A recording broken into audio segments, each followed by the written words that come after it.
Cura-me, Senhor, no teu Espírito,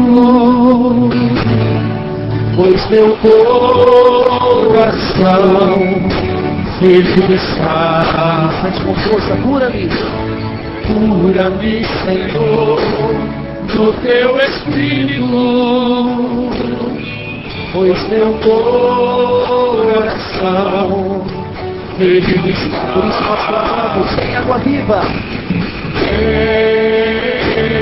Oh, água viva, oh, água pura, fecundar meu coração.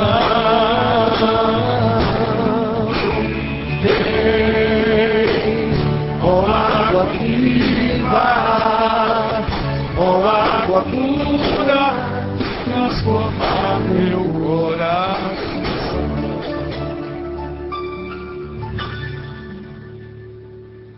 Mateus capítulo 13, de 24 ao 30. Mateus capítulo 13, versos 24 ao 30. Jesus propôs-lhes outra parábola. O reino dos céus é semelhante a um homem que tinha semeado boa semente em seu campo. Na hora, porém, em que os homens repousavam, veio o seu inimigo, semeou joio no meio do trigo e partiu. O trigo cresceu e deu fruto, mas apareceu também o joio. Os servidores do pai da família vieram e disseram-lhe: Senhor, não semeaste bom trigo em teu campo? De onde vem, pois, o joio? Disse-lhes ele: foi um inimigo que fez isso. Replicaram-lhe: queres que vamos e o arranquemos? Não, disse ele. Arrancando o joio, arriscais a tirar também o trigo. Deixai-os crescer juntos, até a colheita. No tempo da colheita, direi aos ceifadores: arrancai primeiro o joio, e atai-o em feixes para o queimar. Recolhei depois o trigo no meu celeiro. Palavra da salvação. Esta palavra é muito própria, muito apropriada para um acampamento com o tema Famílias Restauradas. Nós temos aqui nessa parábola um roteiro de restauração da família, com elementos importantíssimos, que a gente precisa pedir ao Espírito Santo que nos ajude a perceber o que o Senhor está nos ensinando, principalmente por dois motivos. Primeiro, porque a parábola é uma parábola do reino de Deus, e o matrimônio lembrava Sua Santidade o Papa João Paulo II, a grande parábola do reino de Deus para o mundo é o matrimônio, é a família. E segundo, porque essa palavra é dirigida ao pai da família, o que dá um contexto familiar a esse texto. E ele é muito concreto. Jesus começa a falar de modo muito simples, para a gente poder perceber que um homem semeou semente de trigo no seu campo. Que tipo de semente esse homem semeou? Pelo menos duas vezes fala. A semente era boa. Quando Jesus fala que algo é bom, é porque é bom. Porque não tem nenhum defeito. Porque não há nenhum problema na sua origem. E essa é a primeira ideia que nós precisamos ter para assumirmos o compromisso de restaurar a família. Uma das coisas que o encardido tenta fazer, a profissão dele é encardir, é passar a ideia de que família é uma semente ruim. De que matrimônio é uma semente ruim. Por quê? Pense no que eu disse ontem à noite. Se aquelas eram as situações que provocavam o casamento, sair de casa, independência, formação de um novo núcleo, gerar filhos para ajudar na mão de obras, poder ter intimidade física, sexual. Por que é que depois que tudo isso desapareceu como necessidade, por que as pessoas continuam casando? Então não precisava casar mais, então ninguém mais casaria. E muito menos na igreja. E embora tenha diminuído tanto, no Brasil ainda acontecem aproximadamente 800 mil casamentos por ano. Quase 1 milhão de casamentos. O que é um número bastante grande. Se não precisa mais preencher aquelas lacunas da nossa sociedade de 30, 40, 50 anos atrás, por que é que as pessoas então continuam se amando? Porque a semente é boa. A primeira verdade que você precisa acreditar. O meu matrimônio é algo bom. Não é um mal necessário. Falo muito isso lá em Betânia, no Retiro Casais 1, que infelizmente muita gente confunde pecado original com intimidade sexual. Alguns acham que se identificou. Nós temos que perceber que para a Bíblia, quando Deus criou o homem e a mulher, Deus já tinha o projeto do matrimônio. E isso é uma certeza afirmada no Catecismo da Igreja Católica. O matrimônio é um dom de Deus.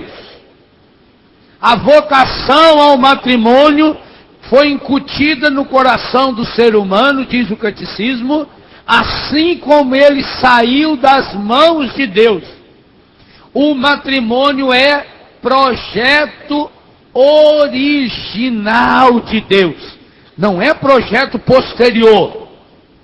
Projeto original significa aquilo que foi feito na intenção original. Vamos supor, essa caixa aqui, esse retorno, ela foi feita com a intenção original de reproduzir o som aqui para nós. Eu estou falando para vocês, aí o PA joga para vocês e essa aqui retorna para mim. Essa é a função original.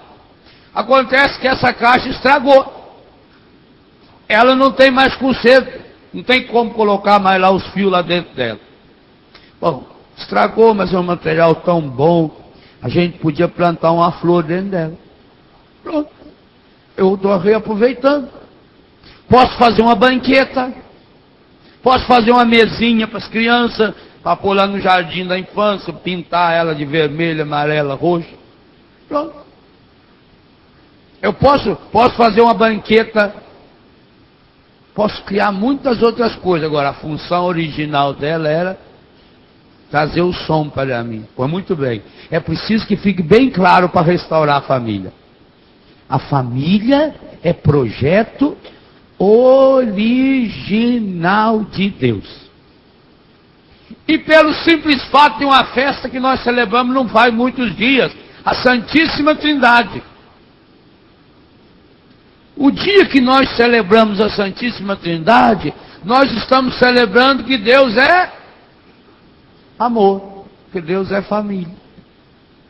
E como é que Deus pode ser amor se Ele não fosse 3? Se Deus fosse 2, Ele não podia ser amor. porque não teria fruto. O amor exige alguém que ama, alguém que é amado, e o amor que une os dois. Todo amor é trindade.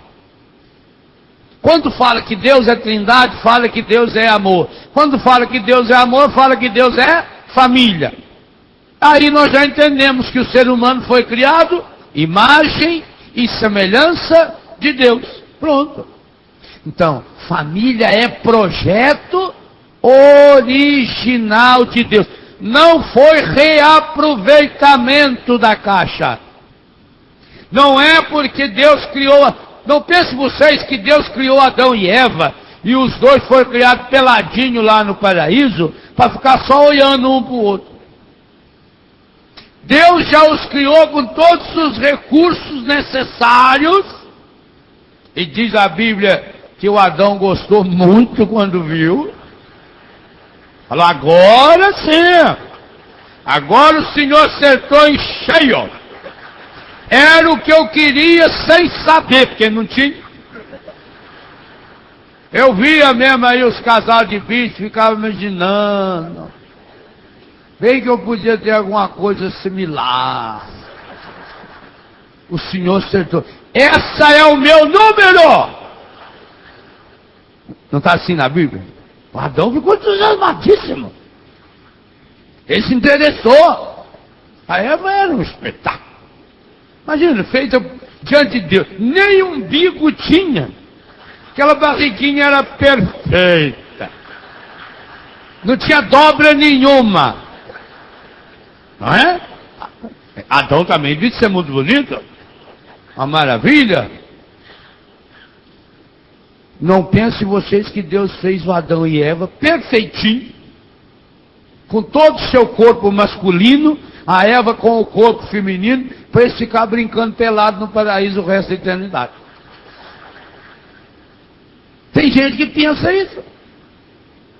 Que aí o Adão, enquanto a Eva olhava a fruta, ele olhava outras coisas. E no momento de fraqueza, mas que exige muita força, o Adão recaiu. E ele e a Eva fizeram o serviço. Que absurdo! Quando perguntaram para Santo Tomás de Aquino, Tomás, será que Adão e Eva se uniram sexualmente no paraíso? Tomás pensou, ele é o maior teólogo que a igreja já teve. Pensou e disse, olha, se não se uniram, foi por falta de tempo. Mas, se uniram, foi a melhor de todas as vezes. Olha, Santo Tomás. Por quê? Porque a intimidade, a sexualidade, segundo Santo Tomás, é uma coisa boa. É o que está no Gênesis. E Deus viu que tudo era bom. E depois que Deus fez o homem e a mulher, então Deus pula, Deus vibra de alegria. Gênesis 1:31. E Deus viu que tudo era muito bom, espetacularmente bom, fabulosamente bom. Deus envolveu o ser humano, já disse aqui nesse rincão, com flores para poder apresentar o homem e a mulher. O homem e a mulher no projeto de Deus é o projeto mais bem acabado de Deus. O homem e a mulher, a união do homem e da mulher, o conhecimento do homem e da mulher é a obra-prima, o máximo da criação de Deus. É o ponto final de Deus. E é um ponto de exclamação. É um ponto belo. O próprio Deus se contempla. O próprio Deus vibra. O próprio Deus se alegra. O próprio Deus pula de alegria. Porque quando ele olhou para o homem e para a mulher, ele viu perfeito. Mais do que a alegria de Adão quando viu Eva, foi a alegria de Deus quando viu Adão e Eva. Deus viu que tudo era bom. E que bom, a igreja continua acreditando nessa verdade. O catecismo lembra bem que o matrimônio abre e fecha as portas da Sagrada Escritura. Está em Gênesis 1:26. está em Apocalipse 22, 17. Primeira página da Bíblia, última página da Bíblia. O matrimônio está situado no ápice da criação. Quando Deus cria o universo inteiro, Ele cria-o para o homem e a mulher. O matrimônio está incrustado no ápice da salvação. Paulo vai dizer, como Cristo amou a igreja, marido deve amar a esposa deve amar o marido. O matrimônio está no ápice da força do Espírito Santo. O dom de Deus para crescer no amor. Primeiro escrito do Novo Testamento, 1 Tessalonicenses 4, 9 e 10. Então a Bíblia não tem medo de dizer, o matrimônio é uma semente boa. O matrimônio é uma semente muito boa. A sua família é um projeto bom. O matrimônio não é uma cruz. Não é um castigo.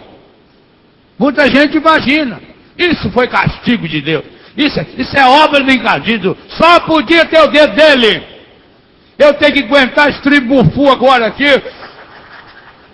Imagina se souber que essa pessoa vai viver até os 90. Não, o matrimônio é projeto original. Mas, aí veio a pergunta aí dos ceifadores, do pai da família.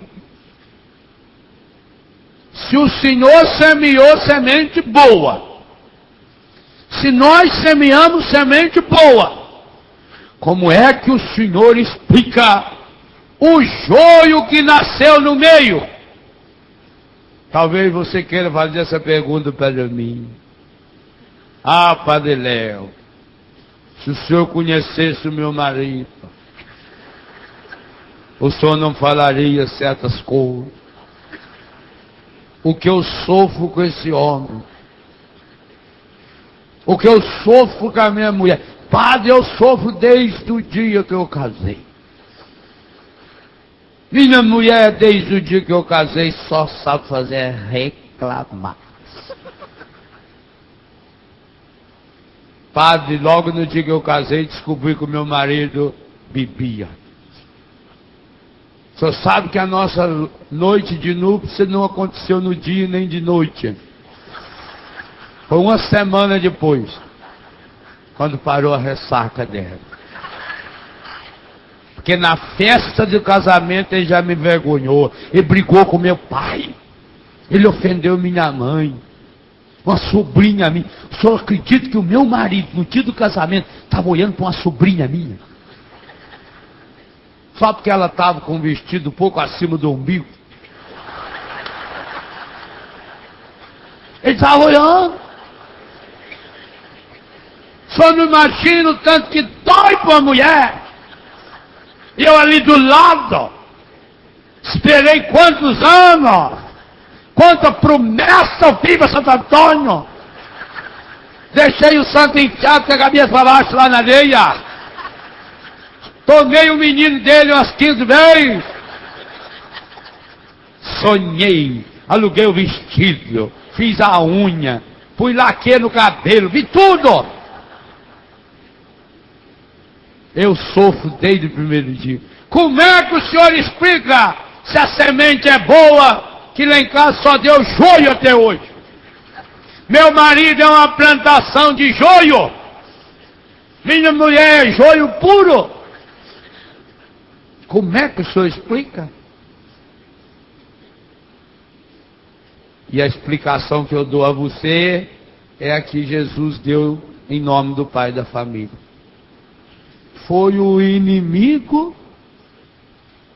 Quando foi que o inimigo semeou o joio? Quando? Eu leio de novo, não vou botar não. Você gravar tem.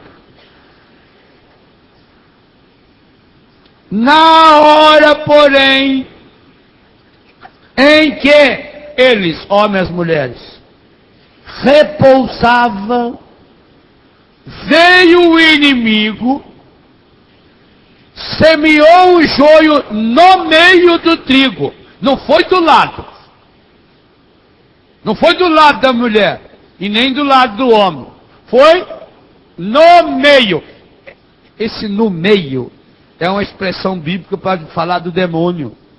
Porque Jesus disse, inclusive essa palavra é forte para os casais, está em Mateus 18, 19 e 20. Quando 2 ou mais se reúnem em meu nome, eu estou no meio. Por isso o sonho do demônio também é viver no meio do casal. Daí que diábulo significa aquele que se atravessa pelo meio. Aquele que bota uma barreira. Aquele que se introduz entre os dois. Então observa aí. Veio o inimigo e semeou no meio. Porque semeando no meio, acaba fazendo com que aquilo se torne a lupa. Olha a lupa da capa do livro. Aqui, ó.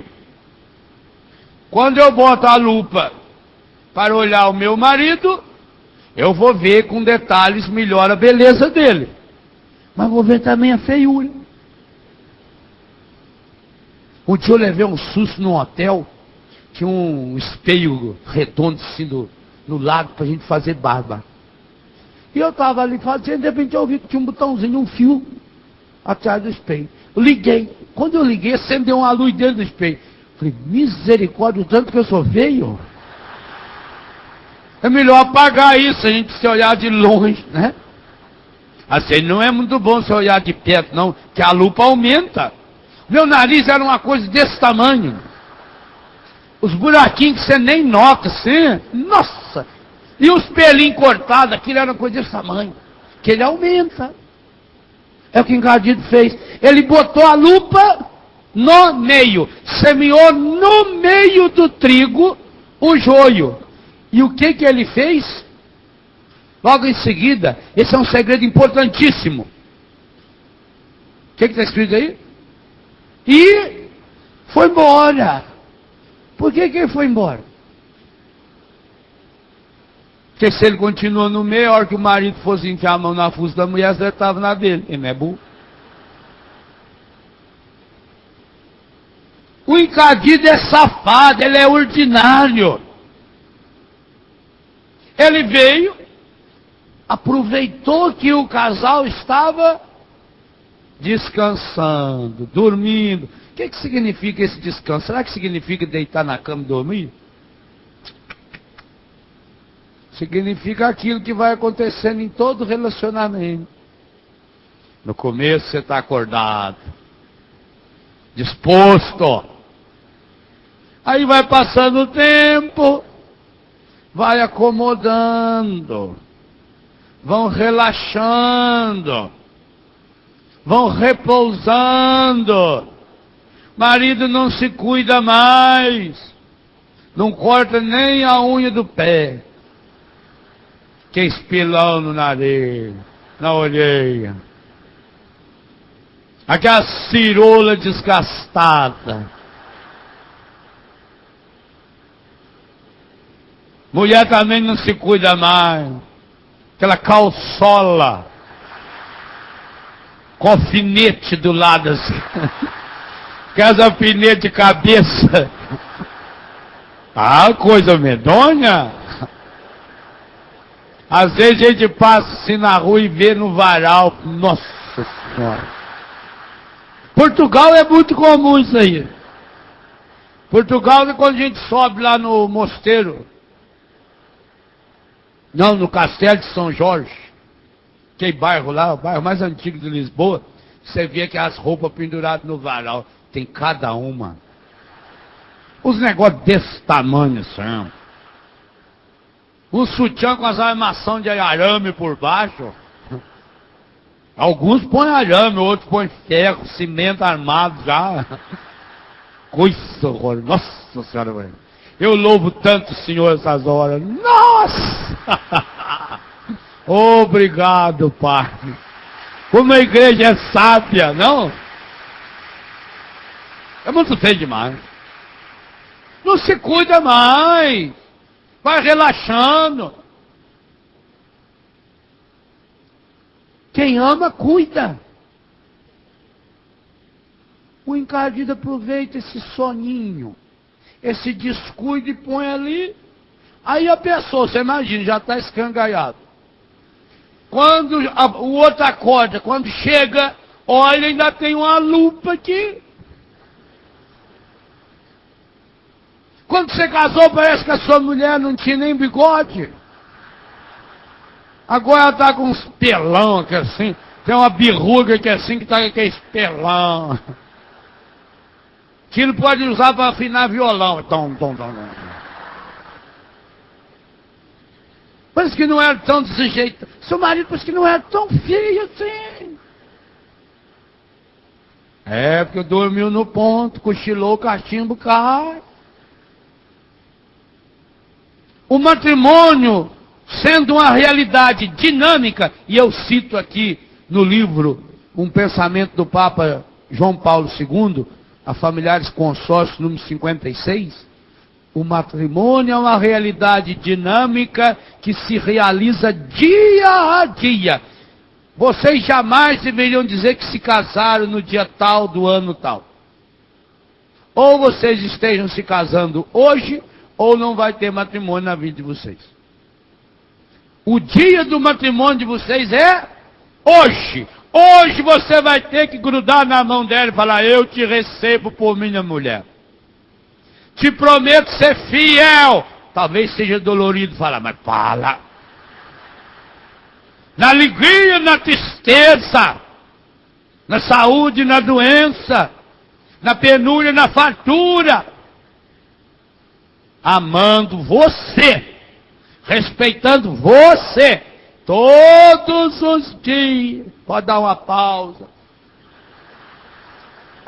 Mas hoje você vai ter que fazer. É dinâmica.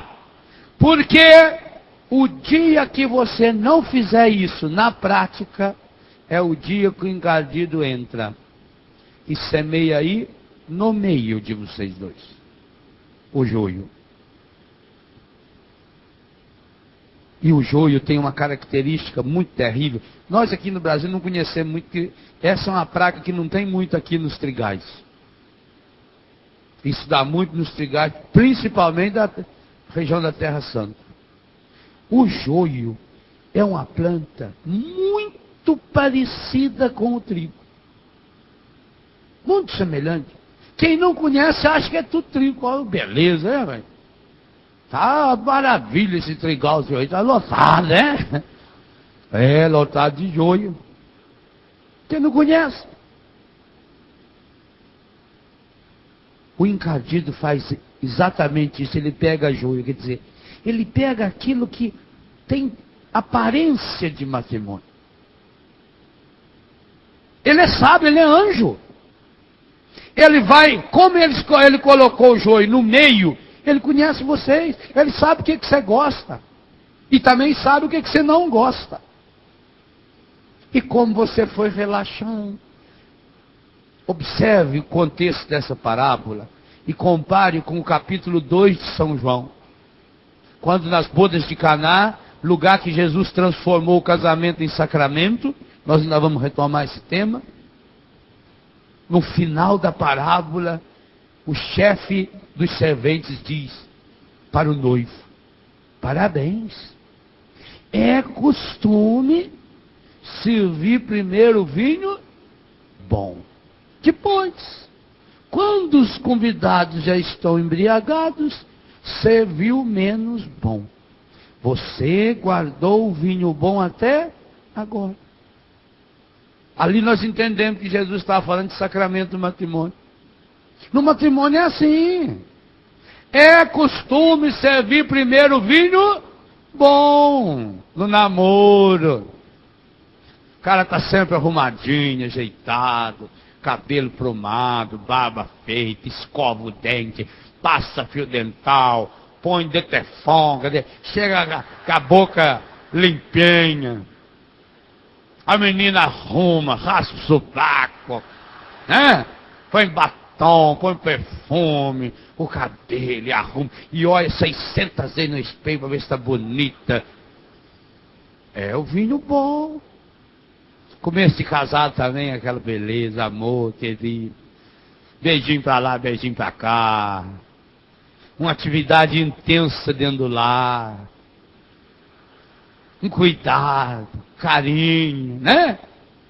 Dorme abraçadinho, assim, apertado, cheirando o cangote. Depois, vai relaxando. Já é um dia que atrasa.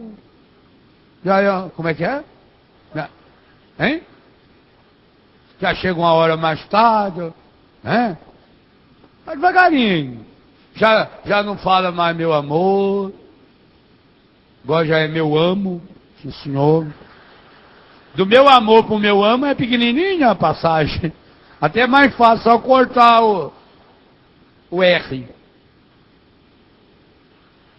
Aí já inventa uma reunião. Aí já é o problema do serviço. Aí já é a dor de cabeça. Vocês sabem que na vida conjugal, quando um não quer, os dois brigam. É o contrário da lei do mundo. Aí vai relaxando. Na hora que vai relaxando, quem é que está ali do lado, filhinho da vida? Já com um pote de semente de joio? Às vezes quem traz a semente do joio é um parente, a sogra, o sogro. Sim, senhor. Aliás, esse negócio de sogra que virou piada, no Evangelho não é piada, não. O Evangelho diz bem claro: o homem deixará pai e mãe e unirá a sua mulher. Sogra e sogro não tem nada que meter o bedelho na vida do... Quem casa, quer casa. Isso é Evangelho. Jesus falou. Porque tem principalmente mulher, por que eles falam muito de sogra? É por isso. Porque ela nunca concorda com a nora. Ela vai na casa da nora e quer mudar a decora. Não, isso aqui não é, tá bom aqui não. Ah, isso aqui você divide por virado, vai cá. Ah, o meu filho gosta é assim. Claro, porque ela está frustrada. O filho largou dela para ficar com a outra. Deixa de ser boba. Ao invés de ganhar um inimigo, ganhe um filho. Uma filha. Seu filho casou, sua filha casou, adota o marido dele não, né? Logo adota o marido dela e a esposa dele como filho e pronto. Mas deixa eles viver, deixa eles dar a cabeçada deles. Cuide da sua vida. Ou vá para a igreja rezar. Não na minha, vai numa outra. É? Longe. Vai em Romaria, na Aparecida, vai lá.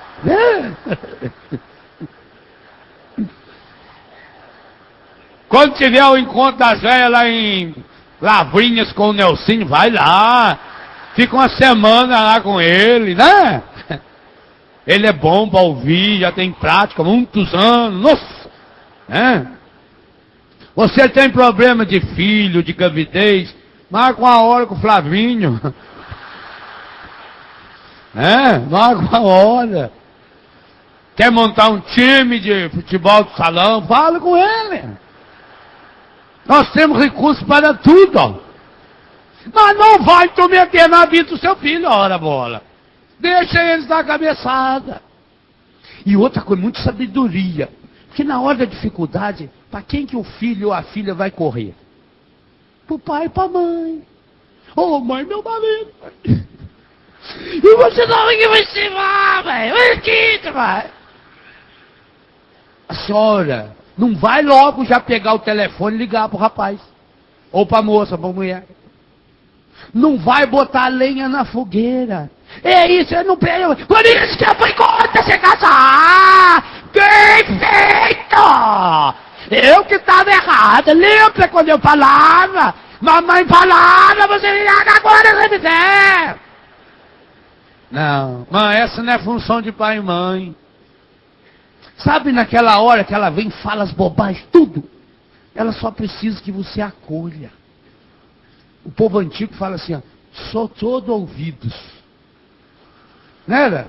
Eu gosto dessa expressão, porque primeiro parecia que era errada. Como é que eu posso ser todo ouvidos? Eu tenho um colega que ele consegue ser, porque o tamanho da orelha dele... Se olhar de lado, você só vê a orelha, aquilo. Como é que uma pessoa consegue ser todo ouvidos? Ainda no plural. Eu sou todo ouvidos. Assim minha avó falava. Significa que todo o meu ser está ouvindo. Nessa hora o que precisa é só de ouvir. Não precisa falar nada, nada, nada, nada. Só abraço, deixa chorar, fala. Porque os antigos já diziam, em briga de marido e mulher ninguém deve meter a colher, nem o garfo, nem a faca, nem mais nada. Porque depois com meia palavra eles se acertam. Às vezes nem a palavra. Basta um olhar. Os dois já estão lá de novo. Me pegar pra... Mas o que a senhora falou na hora da raiva pro seu genro, ele não vai esquecer. Lembra sua mãe ofendida? Não, porque eu não gosto daquela velha. Aí começa a briga de novo. Quando seu filho te procura, sua filha, ou tem casos que é o genro que procura. Não toma partido, não digo você está certo, você está errado. Não, nessa hora a pessoa nem escuta isso. Nessa hora a pessoa só precisa de um ouvido. Não, que você seja toda ouvidos. Que você seja todo ouvido. Deixa eu falar, a pessoa fala. No que ela vai falando, isso aí é igual uma inflamação. O que você vai espremendo, vai sair no pus. Já dói na hora um pouquinho, mas já vai aliviando, pronto, passa. Agora, quando você deixa o veneno da abelha dói mais do que a picada. Já notou? A abelha vem dar uma picadinha de nada em você. Mas quando ela larga o veneno, meu Deus, incha, demora. Tem gente que precisa ir para o hospital, tem gente que tem diarreia, mata, morre. Porque o veneno que fica é pior. Então, quando você fala, quando você rebate, pronto, você está alimentando veneno. Deixa a pessoa falar. Deixa ela se abrir. Ela chora, ela descabela, ela fala que vai matar o marido. Todo mundo na hora da raiva já matou. Quantos que você já não matou na hora da raiva? Inclusive sua mãe, seu pai. Fala que mata, que isso, eu largo, eu quero meter um par de chefe na testa dele, que ele vai ver. Tem um vizinho meu lá mesmo que está nem interessado. Deixa falar, não tenta consertar, não tenta descobrir quem é o vizinho, não. Que isso aí é na hora da raiva. Na hora da raiva a pessoa fala, todo mundo é igual. Todos nós somos iguais. Na hora da raiva fala o que não deve. E aliás, é bom que fala mesmo. É bom achar alguém diante de quem eu posso falar minhas raivas. Porque raiva que não é falada, tem um capítulo especial sobre isso no Famílias Restauradas. Raiva que não é falada, vira veneno dentro da pessoa. Vai remoendo. E aí, se não sai na fala, sai numa doença na perna, doença na coluna, doença no estômago, doença sexual, desequilíbrio, nervosismo, raiva, ódio, tristeza, angústia, câncer. Chega não, é daí para cima, né? Você tem marido? Então, aí você não sabe. Eu também não tenho, não, mas eu tenho um montão de colega que tem. E por causa de ser padre, né? Às vezes a gente tem que ser todo ouvido sem querer. Tem vezes que a gente não queria ser nem meio ouvido. A gente queria ser surdo. Fazer o quê? Então a pessoa vem falar com você, deixa falar, põe a mão na cabeça, ou põe a cabeça dela no colo assim, deixa falar, fala, não põe lenha na fogueira, porque senão você vai ser instrumento do encardito para levar semente de joio. Já pensou que tristeza para a senhora? O dia que a senhora descobrir que quem destruiu o casamento de sua filha foi a senhora? Mas eu só queria ajudar. De boas intenções o inferno está cheio. A maior ajuda é deixar que o evangelho aconteça na vida deles. Quem casa, quer casa.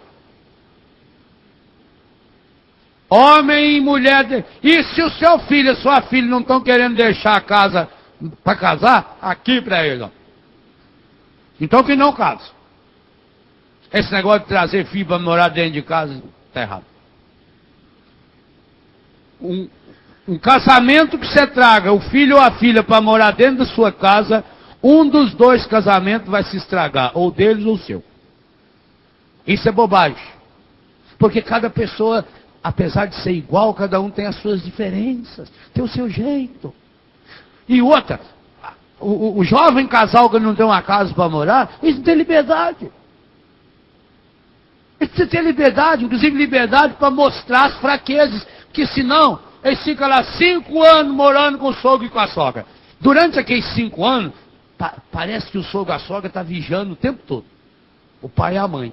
Então eles vão amenizando, eles não discutem, só baixinha, né? E finge, levanta, bom dia, sogra, tudo bem com a senhora?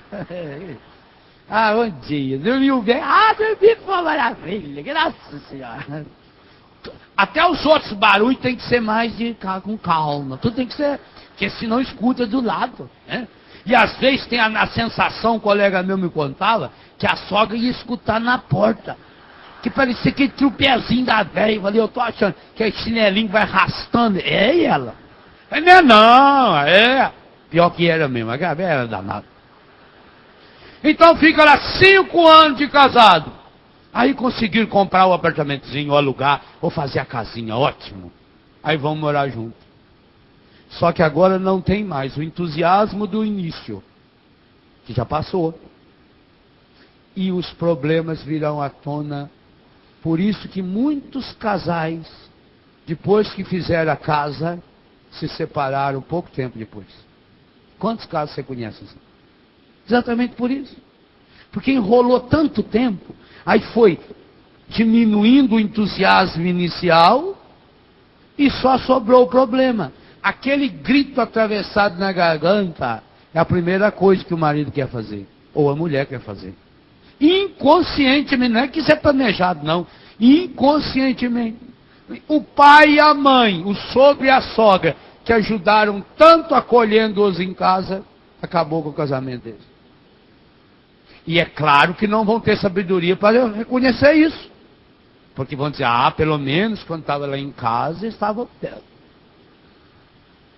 Foi sair lá não devia ter. Por isso que eu não queria que ela fosse. Eu torci para demorar a carro. Como o ser humano se apega. Então cuidado. Quando o filho, quando a filha, quando a nora, o genro vem desabafar com você, ele está só desabafando. Deixa desabafar. No desabafo a pessoa fala bobagem. No desabafo a pessoa externaliza tudo. Coisa que está lá 10, 20 anos. Às vezes até está desabafando problema seu mesmo. Dificuldade de relacionamento com você, que acabou aparecendo. Tem gente que tem dificuldade no relacionamento em casa, com o pai, com a mãe, com os irmãos, mas essa dificuldade só vai aparecer lá no casamento. Às vezes o que está falando do marido ou da mulher, na verdade é uma mágoa que tem do próprio pai e da mãe. Por isso veio aí para desabafar. Então deixa desabafar. Mãe tem que servir para isso também, pai tem que servir para isso. Aliás, eu escrevo isso no Famílias Restauradas. No mundo moderno, a família precisa ser o lugar aonde eu possa desabafar. Por quê? O tempo inteiro na sociedade, a gente está sendo vigiado.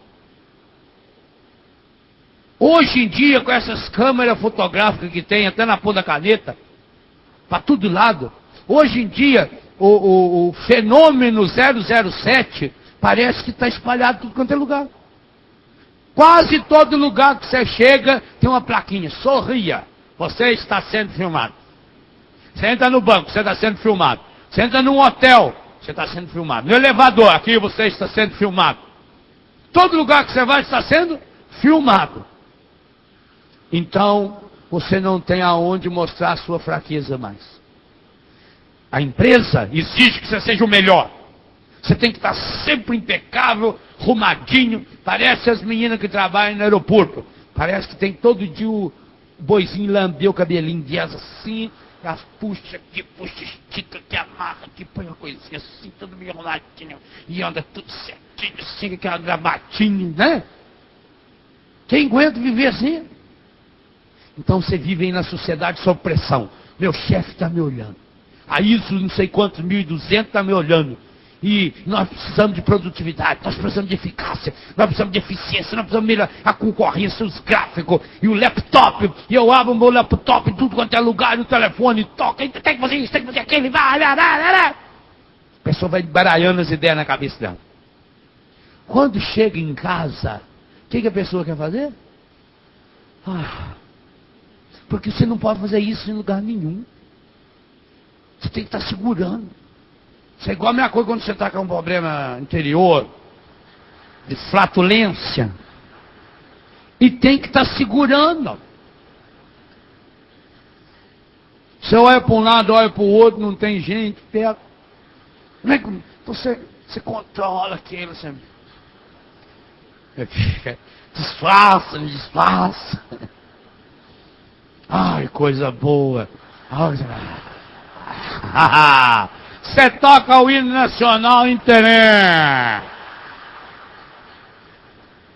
Ele parece um trombone. Oh, maravilha. Por isso que tem hora que você fala, meu Deus, não tem nada melhor nesse mundo. Tem coisa boa, não é? Mas naquela hora é a melhor que tem. É soltar. Vai. Bom, até se estiver sozinho no quarto, você vai para um lado e vai para o outro lado, aperta a barriga, toma, que alegria! Maravilha! Pois muito bem, existe também o flato da alma. É aquela pressão, pressiona. Não aguenta mais. Então, você tem que chegar em casa e se soltar. Poder se soltar. Poder arriar lá. Eu me lembro que quando o papai viajava com a gente, vinha da Barra ao Bobiguá, na casa da avó, quando chegava lá, às vezes o meu pai nem entrava. Mamãe descia, nós, papai ia primeiro lá no curral para soltar a barrigueira da mula. Ó, eu estou pensando. Porque nós ia de charrete, bagageira. E tem que apertar bem, não é? Para pôr lá aquelas tranqueiras. A preocupação do meu pai em soltar. E aí quando soltava, você via os pelinhos da mula aqui, aquilo estava amassadinho. Porque ela fez força na subida, né? Aquilo foi pressionando. Tem que soltar. Qualquer homem que tinha cavalo, ele entrava num bar, por exemplo, se ele ia lá tomar uma cachaça ou bater um papo, ele ia lá e fofava a barrigueira do cavalo. Não vai deixar o cavalo o tempo todo. Olha, nós fazemos isso com os animais. E por que não fazemos isso conosco? Então você tem que se soltar. Aonde? Na casa dos outros? Tem gente que hoje paga, vai ir na zona para fazer isso. Sim, eu tenho filhos que morou na zona e conta. Olha, eu tinha um freguês que vinha toda semana, pagava tantos reais só para deitar na cama, chorar, falar e ir embora. Porque não pode ir na igreja fazer isso. Não tem amigo verdadeiro para fazer isso. E pior, em casa não pode fazer. Porque chega em casa é inferno. Tem gente que quando chega em casa, entra no inferno certinho. A televisão está ligada, o som está ligado, aquela berreira, aquela gritaria. Não tem intimidade. E aí a pessoa chega e já entra no inferno junto. Já liga também mais o som, já muda de canal, já vai para o quarto, liga a televisão do quarto, liga a televisão do banheiro, liga a televisão da privada, vai ligando tudo quanto é canto. Aquela agitação. E não soltou os nós, repito, os flatos do coração. E tem, todos nós temos. Então você precisa... Por que Jesus gostava de ir em Betânia? Porque Jesus em Betânia chegava a qualquer hora. Tardes da noite, Jesus ia para Betânia. Porque lá ele podia andar à vontade, lá ele tirava o chinelo. Lá ele sentava ou deitava lá no chão. Estou em casa. Coisa boa quando a gente chega em casa, a gente tira o colarinho.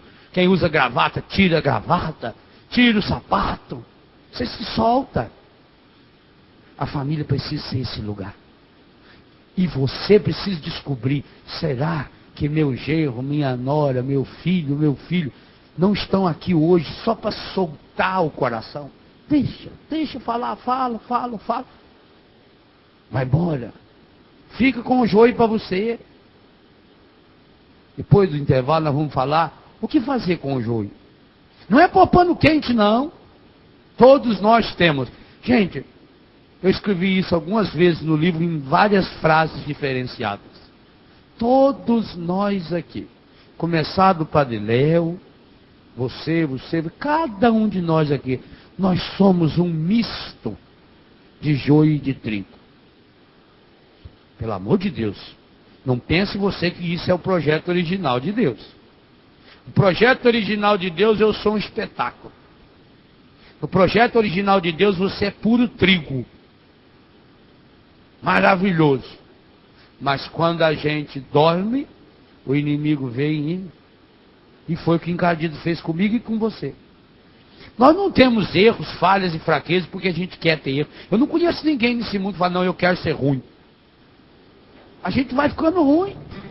A gente vai se estragando. Com as decepções, com as tristezas, com as angústias, com os reveses da vida. A gente vai se machucando com uma palavra que alguém disse, talvez sem querer, ou com uma palavra que alguém não disse na hora que a gente precisava ouvir. A gente vai se estragando com as derrotas. Quem de nós aqui não fez ainda a experiência do fracasso? Cada um de nós. Ou fracassamos num projeto, ou fracassamos na saúde, uma doença, ou fracassamos num relacionamento, ou fracassamos num trabalho. Já pensou que tristeza? Tristeza para um pai de família, tem que chegar a contar para a esposa que ele fracassou. Muitos não contam. Quantos de vocês estão vivendo problemas financeiros sérios porque não tiveram a coragem de falar na hora que o problema começou? Foi escondendo. A mulher achando que o marido tinha dinheiro, foi comprando cada vez mais, e compra, e o marido foi começando a tapar ali, empresta de um, empresta do outro, e quando vier, a bomba estourou. Quantos casos? Fracasso. Fracasso com o filho. Como é duro. Você tem que assumir que você fracassou na sua missão de educação, de educador. Seu filho está na droga, sua filha não está vivendo o projeto que você viveu, pensou para ela. Seu menino na escola, já pensou a tristeza? Você sai do serviço, pede ao chefe, folga, vai lá na escola, que precisa pegar o boletim. E quando você olha no boletim, está lá, nota 5 em matemática, 15 faltas. Mas como falta? Todo dia você levantou mais cedo para deixar o moleque lá na porta da escola. Nenhum dia você falhou, até o dia que você está doente você foi. Aonde esse moleque foi, meu Deus do céu? Como é que esse moleque tem 15 faltas? Mas não está para o sol com a peneira. Você vai perguntar para ele? Ele vai dizer, não, isso aí é a professora que não fez chamada. E que pior que tem pai que acredita. Vai atrás da verdade, é melhor. É melhor descobrir logo a verdade enquanto dá tempo de consertar, do que passar pano quente. Então o que nós fazemos com os nossos joios? É o tema que nós vamos pregar no segundo momento dessa manhã. Mas é preciso que você tenha coragem de ir percebendo quais são os seus joios. O que você faz com o seu fracasso? A última vez que você fracassou, aonde que você foi chorar suas mágoas? Diante de quem? Feliz do homem e da mulher que puder apoiar-se no marido e na mulher. Porque está lá em Colossenses 3,13. Suportai-vos uns aos outros. Suportar.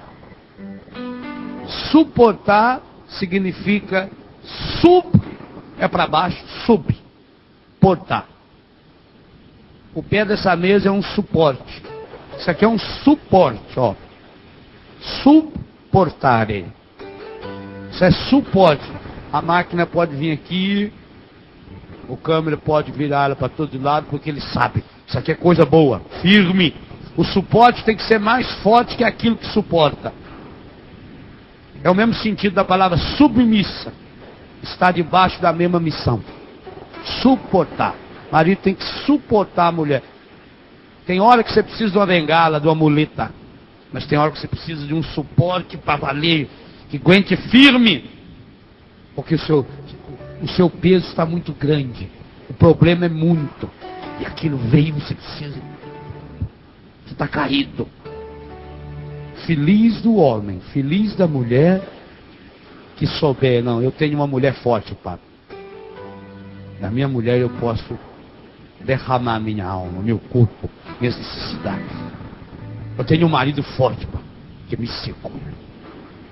Que bom se um dia vocês puderem fazer uma música feita aqui a do Nelsinho, quem me segurou foi Deus. Se você puder cantar, quem me segurou foi meu marido. Quem me segurou foi a minha mulher. Suportar. Botar por baixo aqui, ó, firme.